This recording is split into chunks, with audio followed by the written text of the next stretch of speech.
Bonjour, je suis Maud, je suis la présidente de l'association Toutes des femmes, qui est une association qui lutte pour les droits des femmes et contre la transphobie. Bonjour, donc moi c'est Benoît Bert-Seward et je suis le porte-parole du collectif Rien à guérir, qui est le collectif des personnes rescapées de thérapie de conversion en France. Et nous, on s'est créé au moment de l'étude de la loi sur l'interdiction des thérapies de conversion, notamment parce que les différents témoignages ont apporté d'autres témoignages et il y avait un besoin de parole déjà des personnes qui ont été victimes de thérapie de conversion.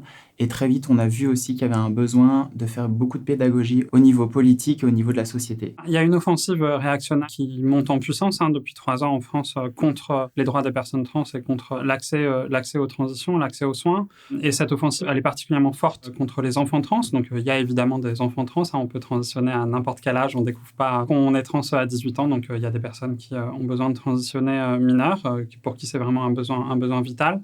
Et en fait, on a aujourd'hui en France des médecins qui font partie généralement des courants réactionnaires de la psychiatrie et de la psychanalyse, qui font des thérapies dont le but assumé est de réconcilier des enfants avec leur sexe d'origine, ce qui est en fait exactement la définition d'une thérapie de conversion. Nous, au niveau du collectif Rien à guérir, ce qu'on peut voir et se rendre compte, c'est que depuis le vote de la loi sur les thérapies de conversion, les personnes qui faisaient des thérapies de conversion, notamment dans les milieux religieux, contre les personnes homosexuelles, bisexuelles, le font de manière très cachée, ont honte ou se déplacent dans les pays frontaliers qui n'ont pas interdit les thérapies de conversion. Par contre, en ce qui concerne les discours, ça se fait de manière à ciel ouvert et de manière très décomplexée. Et on a des organisations en fait qui, en appui de ces médecins, ont un discours de façade qui généralement est celui de la prudence, faire attention, peut-être que les enfants n'ont pas réellement besoin de transitionner, etc. Mais dont l'activité militante principale, sous les radars et de manière complètement cachée, est en réalité de rediriger vers les professionnels qui font ces thérapies visant à réconcilier les enfants avec leur sexe de naissance et qui donc du coup détournent du système de soins et détournent des prises en charge qui sont les prises en charge recommandées par les standards internationaux et pratiquées en fait par la majorité des médecins qui sont réellement experts de la transidentité, détournent des enfants de ces prises en charge pour les orienter vers des thérapies de conversion. Il n'y a pas d'explosion significative des transitions des mineurs. En réalité, il y a peut-être des personnes trans qui transitionnent un peu plus jeunes, notamment du fait que l'information sur la transidentité est plus disponible qu'avant, mais c'est pas des personnes qui n'auraient pas transitionné ou qui ne sont pas réellement trans, c'est juste des personnes qui ont accès à ce qui en fait est probablement un besoin pour elles et auquel il va falloir répondre de toute façon dans leur vie, parfois un peu plus tôt, et qui donc ont la possibilité de transitionner plus jeunes. Et en fait, ce phénomène qui est en fait un progrès de la société, il est instrumentalisé par les réactionnaires, par ceux qui promeuvent les thérapies de conversion, pour dire que on serait devant un danger en laissant les enfants transitionner. Par contre, le réel danger sanitaire est celui dont il faut qu'on se préoccupe aujourd'hui, celui auquel la justice doit s'intéresser si on veut réellement faire appliquer la loi contre les thérapies de conversion, c'est justement tous ces enfants qu'on empêche de transitionner et dont pour l'instant on parle pas, mais il y en a probablement des dizaines, des centaines, qui dans quelques années seront des adultes en capacité de témoigner et de dire oui, on m'a empêché de transitionner. Oui, il y a des organisations qui ont redirigé mes parents vers des professionnels qui ont appliqué sur moi une thérapie qui visait à m'empêcher de transitionner. Et là, on est devant probablement un scandale sanitaire, des risques de suicide, des risques pour les personnes et pour les enfants qui sont extrêmement importants. En France, il y a une grande résistance à la prise en charge de la transidentité dans certains milieux psychanalytiques et une partie de la psychiatrie qui est due en fait à la place qu'occupe en France la psychanalyse, qui du coup ne s'inscrit pas dans les processus d'études et de décisions qui sont faits au niveau international et qui aboutissent aujourd'hui aux standards internationaux de prise en charge de la transidentité. C'est en partie dû au fait que ces gens-là ont le soutien de quelques politiques. Depuis le documentaire Hugothérapie et le livre Dieu est amour qui mettait un grand coup de lumière sur les thérapies de conversion en France mais aussi en Europe, il y a eu une prise de conscience de la part de la société et des politiques et un rassemblement donc des personnes qui en ont été victimes, certaines, au sein du collectif. Et le projet de loi s'est très vite embrayé. On a eu pas mal de témoignages de personnes victimes. Et quand il a fallu débattre de ce projet de loi transpartisan, il y avait beaucoup de partis politiques différents qui travaillaient et qui étaient pour l'interdiction de ces thérapies de conversion.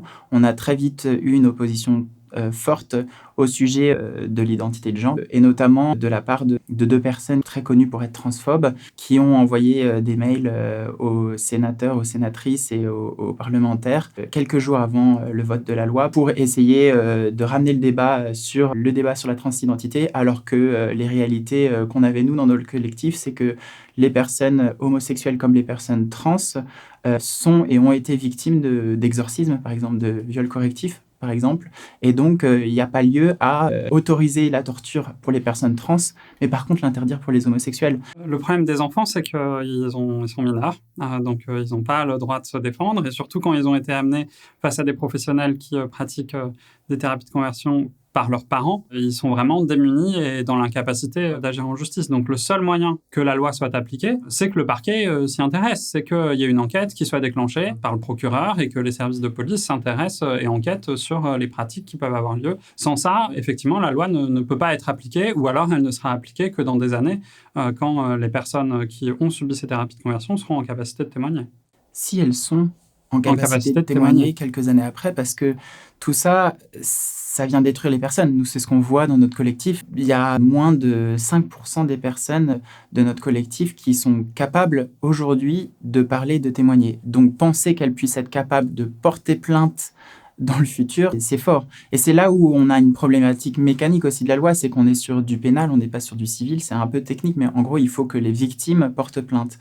Et nous, avec Stop Homophobie, on avait porté une idée d'amendement qui nous avait été par ailleurs validée par la majorité, qui permettait aux associations d'attaquer en justice sans forcément avoir une victime qui porte plainte. L'amendement est passé, mais il y a eu une erreur sur l'inscription des paragraphes qui écrit que les associations ont le droit de porter plainte avec les victimes, ce qui vient en fait revenir à zéro l'intention première qui était de donner aux associations les armes possibles de porter plainte dès qu'elles avaient connaissance de pratiques de thérapie de conversion. Ça a été fait parce qu'on savait qu'une fois que la loi serait votée, comme la loi n'est pas rétroactive, il faut attendre que les actes de thérapie de conversion se passent après que la loi ait été votée et que les personnes sortent de thérapie de conversion, se reconstruisent et portent plainte. Donc ça fait beaucoup de temps, beaucoup d'années avant de pouvoir porter plainte par le système officiel de la loi. Par contre, on sait qu'il y a des associations qui ont porté plainte sans victime parce qu'il y a un passage de la loi qui interdit la promotion des thérapies de conversion sur les réseaux sociaux. Et ça, on n'a pas besoin de victimes pour porter plainte.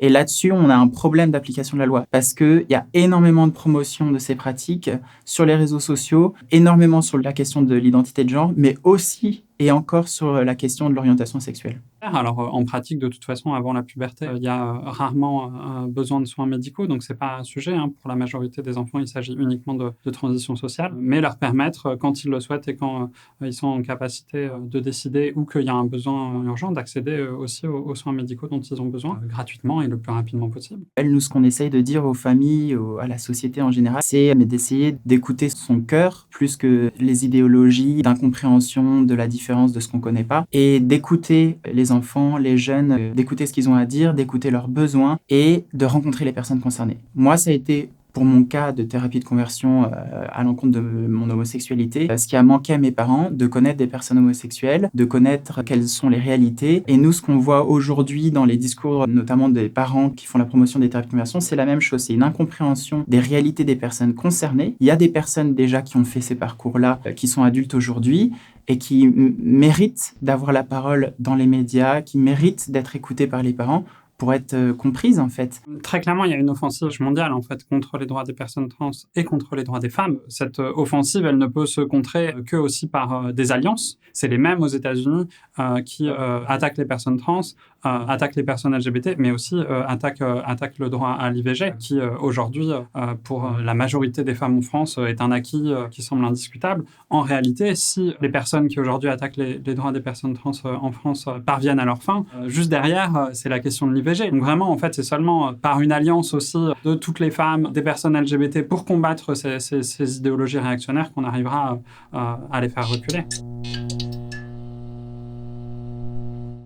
XY est un média transféministe qui existe depuis mars 2021. Fondé et animé par des personnes trans comme un outil d'autodéfense médiatique face à la vague réactionnaire que connaît actuellement la France. Si vous avez aimé cette vidéo, pensez à faire une donation ponctuelle ou mensuelle à XY Media sur Hello Asso. XY Media est financé par ses abonnés et la fréquence à laquelle on peut produire des contenus dépend de votre soutien.